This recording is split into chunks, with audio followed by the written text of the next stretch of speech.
વીર બાળ દિવસ દર વર્ષે 26 ડિસેમ્બરે ઉજવવામાં આવે છે. શીખ ઇતિહાસ સાથે સંબંધિત આ એક મહત્વપૂર્ણ દિવસ છે.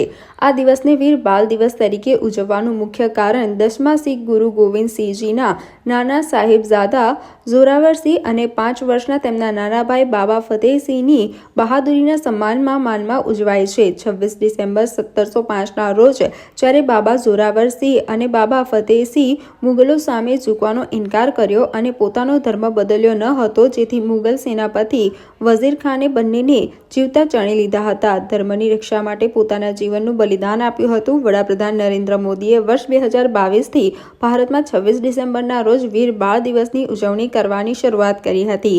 શીખ ધર્મના છેલ્લા અને 10મા ગુરુ ગોવિંદસિંહના પુત્રોના બલિદાનને શ્રદ્ધાંજલિ આપવા માટે 26 ડિસેમ્બર ભારતમાં વીર બાળ દિવસની ઉજવણી કરવામાં આવે છે.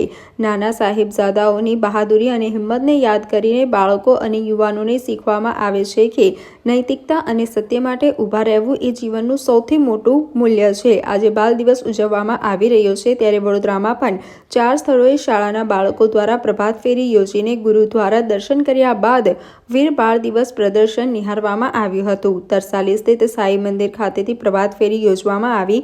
માંજલપુરના ધારાસભ્ય યોગેશ પટેલ, મનપાના બીજેપીના નેતા મનોજ પટેલ, દંડક શૈલેષ પાટીલ સહિતના અગ્રણીઓ જોડાયા હતા. શિક્ષણ સમિતિના શાળાના બાળકો મોટી સંખ્યામાં પ્રભાત ફેરીમાં સહભાગી થયા હતા. ગુરુદ્વારા ખાતે સાહિબજાદાઓના ચરણોમાં નમન કરતા શ્રદ્ધાંજલિ અર્પણ કરવામાં આવી હતી. આ પ્રસંગે બાળકોએ ચિત્ર પ્રદર્શન નિહાળ્યું હતું અને ગુરુ ગ્રંથ સાહિબના દર્શન કરીને લંગરમાં જોડાઈને પ્રસાદ લીધી હતી. ગયા વર્ષે વીર બાળ દિવસ જે ઉજવવામાં આવી રહ્યો છે, આ વખતે પણ ભારતીય જનતા પાર્ટીના કાર્યકર્તાઓ ગુરુદ્વારા આવેલા ગુરુ ગોવિંદસિંહના 2 પુત્રો લડાઈમાં, ધર્મની લડાઈમાં